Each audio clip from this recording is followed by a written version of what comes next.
নমস্কার। আজ আমরা এসেছি দাড়িভিটের সেই দলঞ্চা নদীর তীরে বাংলা ভাষার জন্য নিজেদের প্রাণ বলিদানকারী হুতাত্মা রাজেশ তাপসের সমাধিস্থলে।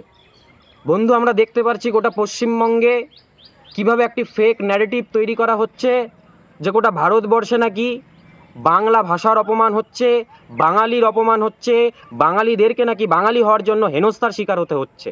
এই ন্যারেটিভ তৈরি করছে এই রাজ্য সরকার, এই শাসক দল, মুখ্যমন্ত্রী মমতা বন্দ্যোপাধ্যায়। তো এত এনাদের বাংলার দরদ, বাঙালির দরদ, কিন্তু আমরা কি দেখলাম 2018 সালে এই দাড়িভিট উচ্চ বিদ্যালয়ে যখন উর্দু শিক্ষক নিয়োগ করা হলো, উর্দু নয় বাংলা চেয়ে যখন আন্দোলন শুরু হলো, তখন এই বিদ্যার্থী পরিষদের কার্যকর্তা রাজেশ এবং তাপসকে পুলিশের গুলিতে নিহত হতে হলো, তাদেরকে প্রাণ বলিদান করতে হলো বাংলা ভাষার জন্য। এতই যখন বাংলার প্রেম, বাঙালির প্রেম, তাহলে উর্দুর বদলে যখন বাংলা শিক্ষক চেয়েছিল, কেন নিজের প্রশাসন, নিজের পুলিশের বল দেখিয়ে তাদেরকে হত্যা করালেন?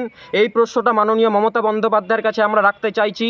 তাই এই ভুয়ো প্রেম, এই নাটক আর করবেন না। কোনো কাজে যদি বাংলা ভাষার মর্যাদা রক্ষা হয়, বাংলা ভাষার সম্মান ফিরে আসে, বাঙালির সম্মান হয়, বাঙালির গৌরব ফিরে আসে, তাহলে আপনার পতনে সেটা সম্ভব হবে। আপনি যতদিন না পর্যন্ত গদি থেকে নামছেন, ততদিন পর্যন্ত বাংলা ভাষার মর্যাদা ফিরবে না, রাজেশ তাপসের বিচার হবে না। কারণ আপনি পুলিশ দিয়ে রাজেশ তাপসকে হত্যা করিয়েছিলেন, বাংলা ভাষার জন্য তাদেরকে প্রাণ দিতে হয়েছিল বিদ্যার্থী পরিষদের দুই কার্যকর্তা রাজেশ ও তাপসকে।